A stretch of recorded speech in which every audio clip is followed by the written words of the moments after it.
নমস্কার বন্ধুরা, সবাইকে জানাই আমার চ্যানেলে অনেক অনেক স্বাগত। তো আজ আমি আপনাদেরকে দেখাবো একটা দুর্দান্ত রেসিপি, সেটা হলো আলুর চপ, যেটা পুরো দোকানের মতো দেখতে এবং খেতে, তাও আবার নিরামিষ। নিরামিষ চপ যে এত সুন্দর খেতে হয় এবং দেখতেও যে দুর্দান্ত হয়, সেটাই ভিডিও দেখলেই বোঝা যাবে।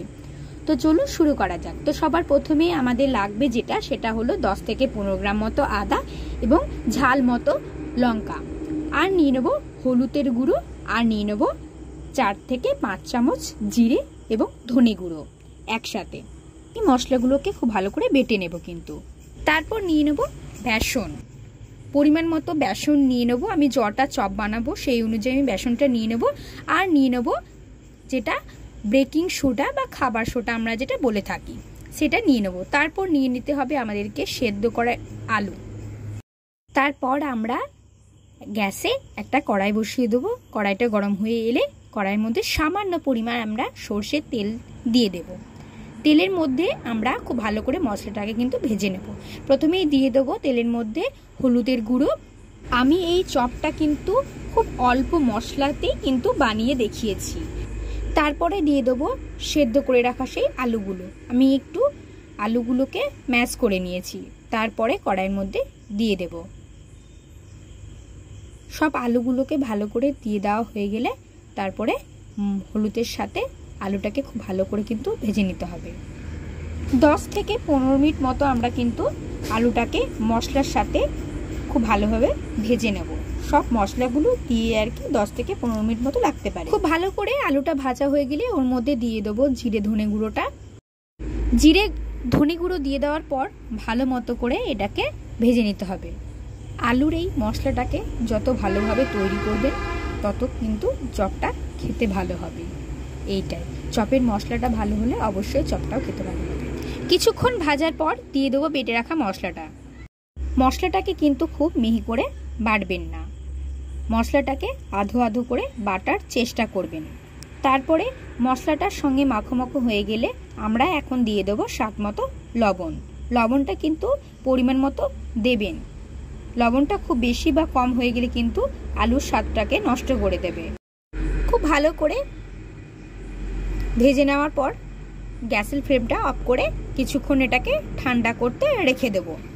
ব্যাস হয়ে গেলে আমরা ওই দিকটাই বেসনটাকে ফেটিয়ে নেব। তার জন্য আমি পরিমাণ মতো লবণ দিয়ে দিলাম। তারপরে দিয়ে দেবো পরিমাণ মতো হলুদের গুঁড়ো, আর অবশ্যই কিন্তু হালকা মতো দিয়ে দেবেন খাবার সোডা বা যেটা বললাম বেকিং সোডা। ওটা দিলে কিন্তু মুচমুচে ভাবটা আসে। সবগুলো একসাথে ভালোভাবে মিক্স করে নিয়ে পরিমাণ মতো জল দিয়ে আমি এটাকে কিন্তু খুব ভালো করে ফেটিয়ে নেব। ফ্যাটানোটা কিন্তু দেখবেন যেন খুব ভালোভাবে হয়। ফ্যাটানো যত ভালো হবে তত কিন্তু চপটা ফুলে উঠবে। খুব ভালো করে কিন্তু বেসনটাকে আমাদের ফেটিয়ে নিতে হবে। ঠিক এইভাবে দেখুন, খুব পাতলাও হবে না আবার খুব পুরুও হবে না, ঠিক স্তরটা ওইভাবে হবে। তারপরে আমি হাতে সামান্য সর্ষের তেল নিয়ে নিয়েছি, যাতে করে আলুর ডোগুলো আমি খুব ভালো করে গোল গোল করে নিতে পারি। তারপরে এইভাবে অল্প অল্প করে নিয়ে আমি একটা শেপ নিয়ে গোল গোল করে সবগুলোকে তৈরি করে নেব। এইভাবে চপ বানালে কিন্তু খেতে দুর্দান্ত লাগে। হঠাৎ ধরুন বৈকাল দিকে প্রচণ্ড হারে বৃষ্টি পড়ছে, আপনি বাজার দিকে যেতে পারছেন না, কিন্তু ধরুন আপনার বাড়িতে কয়েকটি উপকরণ কিন্তু আছে, তো ভাবনার কিসের, চটজলদি বানিয়ে ফেলবেন এরকম দুর্দান্ত স্বাদের আলুর চপ, পুরো দোকানের মতো। সব আলুগুলো গোল হয়ে গেলে আমাদের লাগবে একটা বাটি আর একটা প্যাকেট, যেটা দোকানে খুব সচরাচরই পাওয়া যায়। এরকম একটা প্যাকেটের মাঝখানে আমি আলুটাকে রেখে ওপর দিক দিয়ে, মাঝখানে আলুটা রেখে আর কি ওপর দিক দিয়ে চাপ দিয়ে দেব। দেখুন ঠিক এইভাবে আলুটাকে আমি রেখে দিলাম।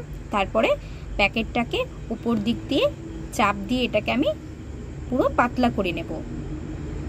প্রথমবারে যেহেতু আমার খুব পাতলা হলো না, তাই আমি আবারও একবার এটাকে চাপ দিয়ে আমি আরও সুন্দর করে একটা শেপে নিয়ে চলে আসবো। ব্যাস হয়ে গেছে। ঠিক এইভাবে আমাদের কিন্তু সব আলুগুলোকে পাতলা পাতলা করে নিতে হবে। আমি আগে থেকে কিন্তু সবগুলো এরকম পাতলা পাতলা করিনি, একটা একটা করবো আর একটা করে দেব। তারপরে কড়াই গরম করতে দিয়ে দিয়েছি, তার মধ্যে দিয়ে দিলাম সর্ষের তেল। তেল গরম হয়ে তারপরে বেসনের মধ্যে আমি আলুগুলোকে ডুবিয়ে ডুবিয়ে একটার পর একটা আমি কিন্তু এভাবে ছেঁকে নেব।